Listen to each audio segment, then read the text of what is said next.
Fala pessoal, sejam muito bem-vindos a mais um episódio do nosso podcast Perguntando Teologia. Lembrando que o Perguntando Teologia disponibiliza novos episódios todas as sextas-feiras. Meu nome é Lucas Alexandre e hoje eu estou com Rafael Ladeia, que é membro da Igreja Batista Aliança e também faz parte da equipe do Perguntando Teologia. Fala Rafael, tudo bem? Tudo bem, Lucas. E você? Tudo bem, graças a Deus. Então vamos lá. Rafael, a pergunta de hoje é a seguinte: por que a Bíblia católica é diferente da Bíblia protestante? Muito boa pergunta, Lucas. É uma pergunta realmente que é interessante e muitas vezes a gente não para pensar, né, o porquê dessas Bíblias serem diferentes. Mas acho que vale a pena, antes da gente entrar no porquê da diferença entre elas, a gente entender quais são as diferenças, né? A nossa Bíblia, a Bíblia protestante, que a gente sempre usou na igreja, que a gente está acostumado, é uma Bíblia composta por 66 livros, né? 39 livros no Antigo Testamento e 27 livros no Novo Testamento. Mas pode ter acontecido da gente já ter visto, ou já até ter lido ou visto alguém com uma Bíblia católica. A Bíblia católica que ela é composta de 73 livros, 7 livros a mais no total. E esses livros são os seguintes: o livro de Tobias, o livro de Judite, o livro de 1 Macabeus, o livro de 2 Macabeus, Baruque, Sabedoria e Eclesiastes. Então, essencialmente, são essas as diferenças no número de livros. Mas também existem diferenças no acréscimo de alguns textos no livro de Daniel, que a Bíblia Católica acaba tendo alguns trechos a mais, e no livro de Esther também, que conta com passagens adicionais. Agora, o que a gente tem que entender? A gente tem que entender que existem cânons que determinam quais livros entram na Bíblia. Existe o cânon protestante, que é esse que a gente falou no início, com 66 livros. E existe o cânon católico, que determinou que esses 7 livros que não estão na Bíblia protestante têm validade e deveriam estar na Bíblia. Então, esse é o cânon determinado pelos católicos. E também temos o cânon judaico, né? Que é a Torá dividida em 3 partes, que é o mesmo número de livros e as mesmas passagens do Antigo Testamento do cânon protestante. Então, existem esses cânons, cada um deles diverge entre si na quantidade de livros, também na interpretação de várias coisas na Bíblia, e eles diferem também em algumas passagens adicionais, como eu falei de Esther e de Daniel. Interessante, Rafael. Agora a gente já entendeu quais são essas diferenças, né? Então vamos partir para a pergunta principal agora. Por que existem essas diferenças e o que determina que alguns livros entrem na Bíblia e outros fiquem de fora? Bom, Lucas, como eu tinha comentado aqui no início, existe essa diferença de cânons. E eu vou começar respondendo a segunda parte da sua pergunta. O que determina que alguns livros estejam dentro da nossa Bíblia protestante e outros estejam fora, e por que esses livros entram na Bíblia católica, por exemplo? Bom, então existem alguns critérios que determinam quais livros são válidos, quais livros são considerados inspirados por Deus, por nós, pelos protestantes. Então, quais são esses critérios? O primeiro critério, Lucas, é o critério da apostolicidade. O que isso significa? Significa que os textos eles deveriam ter sido escritos pelos apóstolos ou por alguém do círculo apostólico. Então, esse é o primeiro critério que determina que um livro é válido para entrar na escritura, que ele é inspirado. O segundo critério é que os escritos tinham que concordar com o ensino de Jesus e dos apóstolos, ou seja, não faz sentido você pegar um livro, por mais que tenha sido escrito por alguém do círculo ali dos apóstolos, mas que não converse com os ensinos de Jesus, que não converse com o Antigo Testamento. Livros completamente destoantes não podem entrar nas escrituras, independente de quem tenha escrito eles. Agora, o terceiro critério é a universalidade. O que isso significa? Foi levado em conta também os livros que eram mais usados pelas igrejas espalhadas pelo mundo. Ou seja, 3 critérios. O primeiro, apostolicidade, se o livro foi escrito pelos apóstolos ou por alguém do círculo apostólico.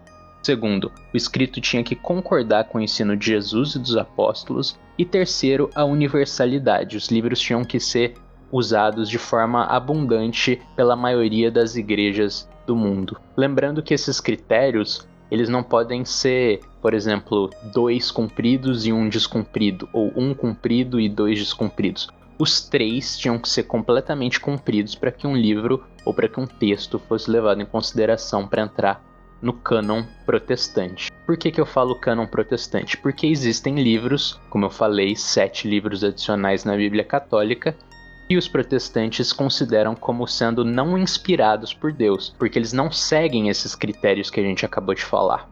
Então o livro de Judite, o livro dos Macabeus, por exemplo, são livros que eles acabam sendo ou literaturas históricas sobre o cativeiro dos judeus, ou também literaturas que são comprovadamente fictícias, ou seja, é praticamente uma grande alegoria o livro de Judite para dar ânimo, para dar esperança para o povo num tempo de cativeiro. Então, esse tipo de literatura e os escritos contidos nela, elas não conversam completamente com os ensinos de Jesus, não conversam com o Antigo Testamento também, não conversam com o que os apóstolos falam posteriormente. Então são livros que acabam não entrando no cânon protestante, que são esses de 66 livros. Agora é interessante, Lucas, além disso, falar que existem muitos outros livros apócrifos que não são usados também pela Igreja Católica, mas, por exemplo, existe o livro de Enoque, existe o livro Apocalipse de Moisés, Ascensão de Moisés, Ascensão de Isaías, Jubileus, muitos outros que acabam trazendo informações que a gente até às vezes acaba absorvendo na nossa vida cristã, sem saber realmente as fontes dessas informações. Por exemplo, os 3 reis magos. Você não vai achar em lugar nenhum da Bíblia aqueles 3 homens vindo visitar Jesus no nascimento dele, caracterizando eles como sendo 3 reis magos. Isso faz parte de uma literatura apócrifa. Outra coisa também, purgatório. Purgatório é uma noção que os católicos têm, mas que você não vai achar em lugar nenhum da nossa Bíblia protestante algo que faça referência ao purgatório. Oração para os santos também. Existem várias passagens em livros apócrifos que fazem menção disso. Existe também a crucificação de Pedro ter sido de ponta cabeça. Você também não encontra relato disso em lugar nenhum na Bíblia, mas muitas vezes a gente acaba absorvendo e tomando essas informações como verdadeiras, mas que acabam sendo de fontes duvidosas, na verdade. Então o que importa a gente saber? Importa a gente saber que foi realizada verificação dos textos de acordo com os 3 critérios que a gente falou, e que esses textos são os que nós, os protestantes, acreditamos que são completamente inspirados por Deus. E os outros, os demais, os apócrifos, que não conversam com o Antigo Testamento nem com os ensinamentos de Jesus e dos apóstolos, eles não entram no nosso cânon protestante. Além disso, Lucas, muitas pessoas vão argumentar a favor, às vezes, dos apócrifos, dizendo, por exemplo, em uma determinada passagem de Judas, ele cita um livro apócrifo, que é o livro de Enoque, e o livro de Apocalipse de Moisés, se eu não me engano, falando sobre a disputa do corpo de Moisés entre Satanás e entre os anjos. Eles vão argumentar, bom, se Judas, num livro inspirado, ele cita o apócrifo, isso valida o apócrifo. E a gente tem que ter cuidado com esse tipo de afirmação, porque a gente percebe que Judas ali ele está citando somente uma passagem dos apócrifos. E é claro que citando ali esse determinado trecho, Judas está dando testemunho de que aquilo é verdadeiro, mas não necessariamente ele está validando o livro como um todo, que realmente não está. Ele está citando aquela parte, aquele momento.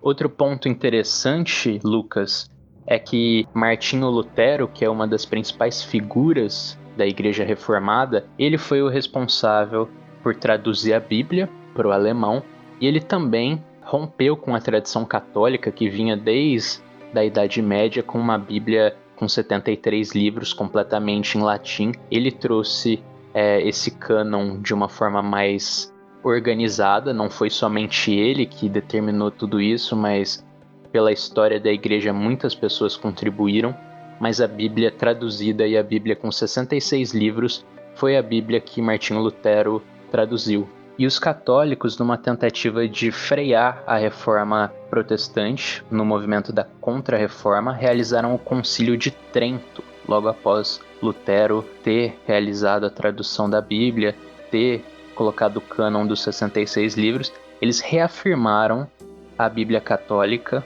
com 73 livros, que é a versão que eles usam até hoje. É a versão de Jerônimo, ou também conhecida como Vulgata Latina. Então, a gente acaba percebendo também que as doutrinas defendidas pelos católicos, elas duram até hoje muito por causa desse movimento da Contra-Reforma, ou seja, os católicos com o interesse de defender realmente os seus interesses ali, por exemplo, a oração dos santos, como a gente já tinha falado, o purgatório, manteve essa literatura dentro da Bíblia. Certo, Rafael. Agora partindo para a parte prática, o que nós podemos aprender então com essas diferenças, com esses critérios utilizados? Olha, Lucas, eu acho que de forma prática a gente tem que entender que nenhuma igreja, nenhuma magistratura está acima da Bíblia. Nós, como protestantes, a gente tem que acreditar que a própria Bíblia dá testemunho dela mesma nos textos que ela contém. O próprio Deus dá testemunho da sua palavra, do que ele quis revelar na própria Bíblia. A gente não pode subordinar a Bíblia a alguma instituição, como, por exemplo, os católicos fazem. Mas nós, como protestantes, a gente tem que falar: Deus e a própria Bíblia dão testemunho de que tudo isso é verdade na própria Escritura Sagrada. A gente tem que realmente confiar que a providência divina trouxe a palavra dele de acordo com a vontade dele para nós até hoje. Muitas pessoas acabam achando improvável que a Bíblia não tenha sido alterada em tantos anos, até hoje, né? E realmente é muito difícil a gente pensar em qualquer outro documento que em 4.000 anos tenha durado tanto. Mas a gente tem que confiar que a providência divina e a vontade de Deus, elas não se limitam, né, a acontecidos históricos, não se limita também à vontade dos homens. Então a gente tem que ter a noção de que a providência divina trouxe a palavra na sua totalidade, trouxe os livros inspirados por Deus para nós, e por isso nós temos hoje uma Bíblia que é completa, uma Bíblia que é viva, uma Bíblia que é verdadeira e que não se pode acrescentar nada e nem tirar nada dela, porque foi Deus, através da sua vontade e do seu poder, que fez com que esses livros chegassem a nós hoje.